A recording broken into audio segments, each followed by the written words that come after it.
রাজ্য বিধানসভার বাজেট অধিবেশনের দ্বিতীয় দিনে বিজেপি বিধায়ক অগ্নিমিত্র পালের বক্তব্য ঘিরে চাঞ্চল্য ছড়ায়। বাজেট আলোচনায় অংশ নিয়ে অগ্নিমিত্র পাল বলেন, চলতি বাজেটে সংখ্যালঘু উন্নয়ন ও মাদ্রাসা শিক্ষার খাতে প্রায় 10% বেশি অর্থ বরাদ্দ করা হয়েছে, কিন্তু এই বরাদ্দ আদৌ শিক্ষার মান উন্নয়ন তাতে ব্যয় হবে কিনা তা নিয়ে তিনি প্রশ্ন তোলেন। বিজেপি বিধায়কের বক্তব্যে স্পষ্ট ইঙ্গিত ছিল এই অর্থের আড়ালে অবৈধ অনুপ্রবেশকারীদের রক্ষা করার চেষ্টা চলছে। অগ্নিমিত্রের মন্তব্যের পরই সঙ্গে সঙ্গে তীব্র প্রতিক্রিয়া যায় শাসক দল তৃণমূল কংগ্রেস। রাজ্যের মন্ত্রী ফিরহাদ হাকিম বিধানসভায় দাঁড়িয়ে বলেন, একটি গোটা সংখ্যালঘু সম্প্রদায়কে অপরাধী হিসেবে তুলে ধরার চেষ্টা করা হচ্ছে। তিনি আরো বলেন, সংখ্যালঘুরা কখনোই ক্রিমিনাল নয়। স্বাধীনতা আন্দোলনে মুসলমান সমাজের আত্মত্যাগের কথা তুলে ধরে তিনি অভিযোগ করেন, বিজেপি নেতারা পরিকল্পিতভাবে বিদ্বেষ ছড়াচ্ছেন। আমরা ক্রিমিনাল নই। যদিও এই পরিস্থিতিতে নিজের দলের বিধায়কের পাশেই দাঁড়িয়েছেন রাজ্যের বিরোধী দলনেতা শুভেন্দু অধিকারী। সাংবাদিক বৈঠকে তিনি বলেন, মাদ্রাসা শিক্ষায় বরাদ্দ নিয়ে প্রশ্ন তোলা অন্যায় নয়। সাংবাদিকদের মুখোমুখি হয়ে তিনি বলেন, চলতি বাজেটে মাদ্রাসা শিক্ষায় 5,713 কোটি টাকা বরাদ্দ করা হয়েছে, যেখানে শিল্প খাতে বরাদ্দ 1,400 কোটি এবং তথ্য প্রযুক্তি ক্ষেত্রে মাত্র 217 কোটি টাকা। তার দাবি, এত বিপুল অর্থ ব্যয়ের পরেও মাদ্রাসা থেকে চিকিৎসক, ইঞ্জিনিয়ার বা আইনজীবী তৈরি হচ্ছে না। এই প্রশ্ন তোলাই অগ্নিমিত্র পালের বক্তব্যের মূল উদ্দেশ্য। পাশাপাশি অসমের উদাহরণ টেনে শুভেন্দু আরও বলেন, সে রাজ্যে সরকার মাদ্রাসা বন্ধ করে পড়ুয়াদের মূল ধারার শিক্ষা ব্যবস্থায় অন্তর্ভুক্ত করেছে, অথচ বাংলায় সেই পথে হাঁটা হয়নি। তার অভিযোগ, রাজ্য সরকার অনুপ্রবেশকারীদের রক্ষা করতে মরিয়া, যা দেশের নিরাপত্তার পক্ষে বিপজ্জনক। কি বলছেন শুভেন্দু অধিকারী, শুনবো। অগ্নিমিত্রা পাল বক্তব্য যা দিয়েছেন একদম সঠিক। তিনি মুখ্যমন্ত্রীর কথাকে কোট করে বলেছেন। তিনি আসামের মুখ্যমন্ত্রী হেমন্ত বিশ্ব শর্মার নাম বলেননি, কিন্তু উনি যে বলেছেন সেটাই বলেছেন। বলছেন মাদ্রাসাতে ডাক্তার, ইঞ্জিনিয়ার, উকিল, নার্স, ব্যারিস্টার বের করছেন না কেন? আপনি কেন করছেন? এটা তো আমাদের সবাই জানে। আসামে তো বহু জায়গায় মাদ্রাসা ক্লোজ করে সরকারের সিদ্ধান্ত মেনে তারা তো সেখানে মূল স্রোতে এসে গেছে। সেই মাদ্রাসা ডেভেলপমেন্টের খাতে 5,713 কোটি টাকা দিয়েছে, অথচ ইন্ডাস্ট্রিয়ালাইজেশন প্রমোশনের ক্ষেত্রে 1400 কোটি, আর ইনফরমেশন টেকনোলজির ক্ষেত্রে 217 কোটি টাকা। যে আইটি ছাড়া আধুনিক বিশ্ব এগোতে পারে না, এখানে থাকবে কেন আইটি ছেলেরা? সেক্টর 5 তো বন্ধ করে দেওয়া উচিত, চপ আর ঘুগনির দোকান করে দেওয়া উচিত। একটু আগেই সুধাংশু ত্রিবেদী, আমাদের ন্যাশনাল স্পোক্স পারসন, আপনি ন্যাশনাল প্রেস করেছে যে মাদ্রাসা উন্নয়ন খাতে 5,713 কোটি টাকা, আর শিল্পের বিকাশ, উন্নয়ন, উৎসাহ দেওয়ার খাতে 1400 কোটি টাকা, আর তথ্য প্রযুক্তি খাতে 217 কোটি টাকা এই 4 মাসের বরাদ্দে। প্রশ্ন তো উঠবেই। অগ্নিমিত্রা পাল সঠিকভাবে বলেছে।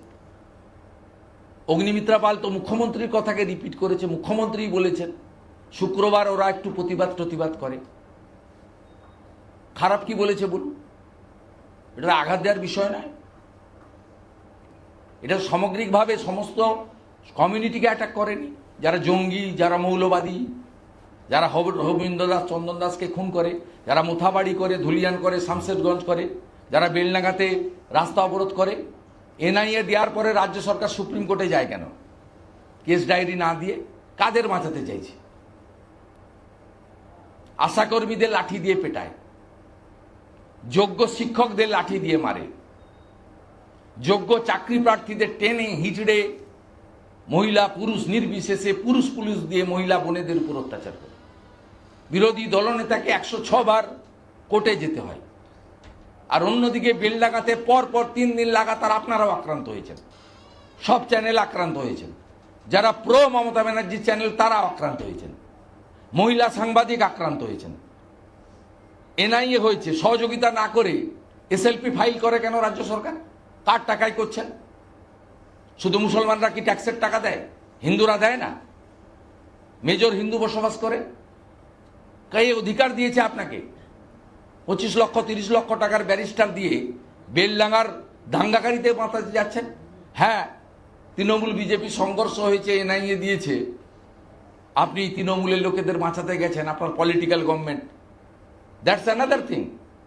কিন্তু বেলডাঙ্গাতে অবরোধ করেছে, পরপর 3 দিন 2 দিন ধরে মারাত্মক ধরনের রেল লাইনের উপর পাথর ফেলেছে, কাট আপ করে দিয়েছিলেন উত্তর পূর্বাঞ্চলকে, নেপাল, ভুটান, বাংলাদেশকে, পশ্চিমবঙ্গের সঙ্গে, ভারতবর্ষের সঙ্গে। তারপরে এনআইএ হওয়ার পরে আমার পিটিশনের ভিত্তিতে division bench, chief justice NIA এর অপশন ওপেন করার পরে ভারতবর্ষে সরকার এনআইএ দেওয়ার পরে আপনি গেছেন সুপ্রিম কোর্টে আটকাতে। ঠিক একইভাবে রামনবমীতে আপনি গেছিলেন রিসড়া, শিবপুর, ডালখোলা। আমরাও লড়ব, আমি অলরেডি ক্যাবিনেট ফাইল করেছি, ছাড়াছাড়ির কোনো সিন নেই। দেশ বিরোধী শক্তিকে জিরো টলারেন্স, একদম মূল সহ উপড়ে ফেলার দায়িত্ব আমাদের প্রত্যেকটি রাষ্ট্রবাদী নাগরিকের।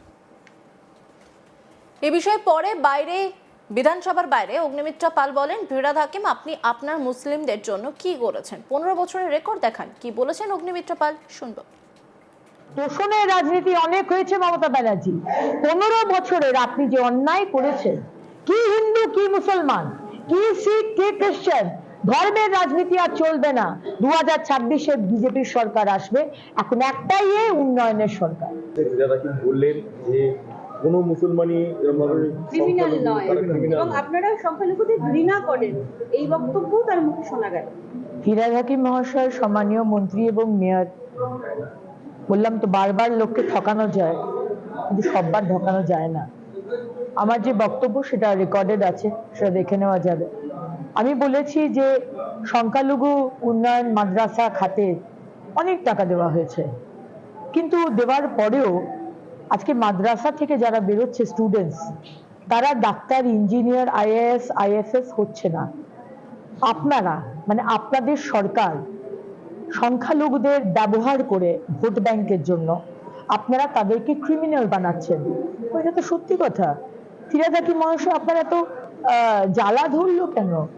যারা আমাদের সংখ্যালঘু বিধায়করা ছিলেন এবং তার সাথে সাথে তৃণমূল বিধায়ক, আপনারা কি চাইছেন প্রতিবারই আপনারা বিষয়টাকে গুলিয়ে দেবেন, বলবেন বিজেপি মুসলমানদের এগেনস্টে? একেবারেই নয়, একেবারেই এগেনস্টে নয়। আপনি বলছেন আপনারা ঘৃণা করেন, ঘৃণার প্রশ্ন আসছে কোথা থেকে?